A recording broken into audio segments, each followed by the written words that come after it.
हाय, मैं doctor Shraddha Agarwal, director Bells IVF centre. आज आपसे नील शुक्राणु या एज़ोस्पर्मिया के बारे में बात करती हूँ। कुछ कपल्स जब इनफर्टिलिटी क्लिनिक जाते हैं तब उन्हें सीमेन एनालिसिस की रिपोर्ट में बताया जाता है कि शुक्राणु नहीं है। ये बहुत ही डिवास्टेटिंग हो सकता है कपल के लिए and for the person.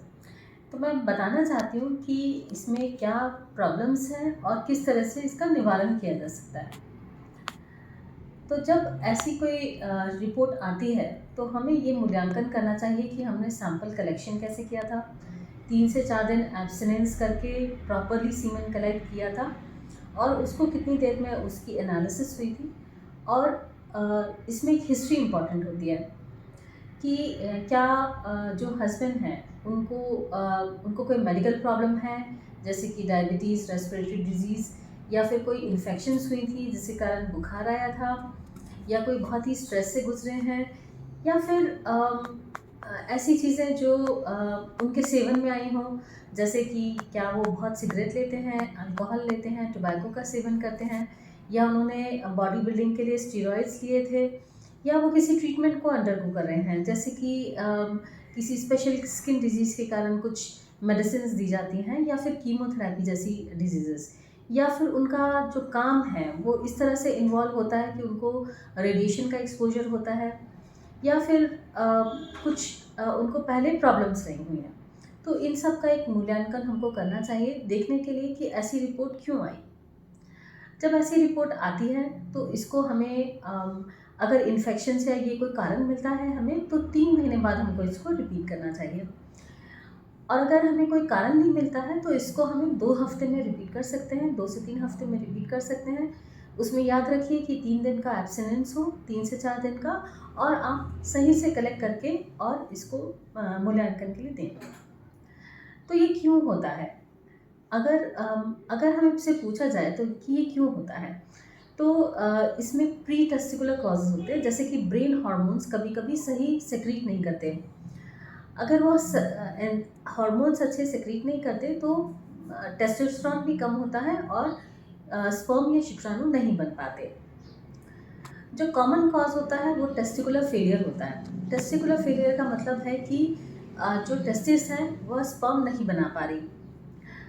But इसमें भी देखा गया है, जब बायोप्सी करते हैं, कि 50 से 60% केसेस में कहीं ना कहीं स्पर्म की उत्पत्ति हो रही होती है। ज़रूरी नहीं है कि अगर स्पर्म के इजैकुलेट में नहीं मिले स्पर्म तो वहाँ स्पर्म है ही नहीं। एक और ऐसी अवस्था होती है जब हमें स्पर्म नहीं मिलते, और वो है कि अगर वो जो डक्ट है उसमें ऑब्स्ट्रक्शन है, या फिर वो नलकी ब्लॉक्ड है, या फिर ये बाहर आने की जगह अंदर चले जाता है सिक्रीशन या स्पर्म्स, तो इसमें भी हमें शुक्राणु नहीं मिलते। तो सबके असेसमेंट के लिए हमको सबसे पहले रिपीट करना चाहिए सैंपल। दूसरा, एक हिस्ट्री मैंने बता दी। तीसरा है क्लिनिकल एग्जामिनेशन। हमको देखना चाहिए कि उनकी टेस्टिस कैसी है, बिल्कुल सही माप की है।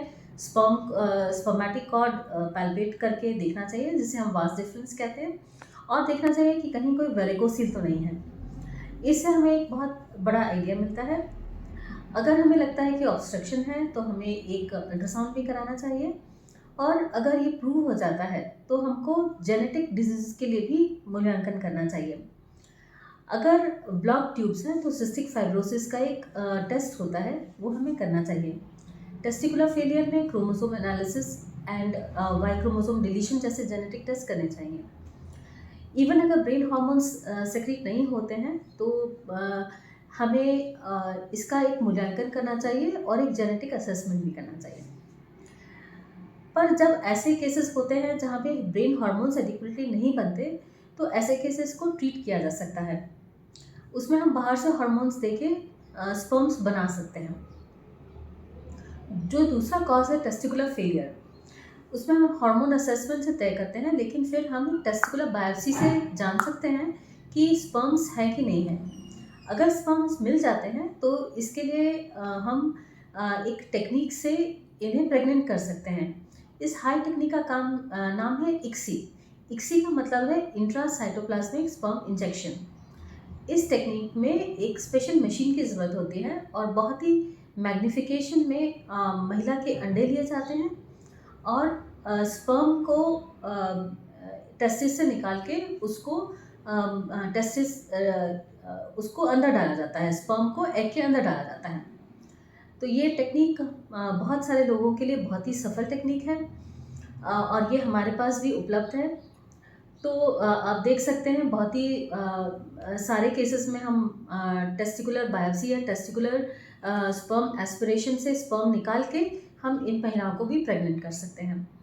तो आपकी भी ऐसी कोई रिपोर्ट हो और आप परेशान हो तो आप हमें कॉन्टैक्ट कर सकते हैं। मैं doctor Shraddha Agarwal, bells IVF centre, बावड़िया ग्राम, भोपाल से।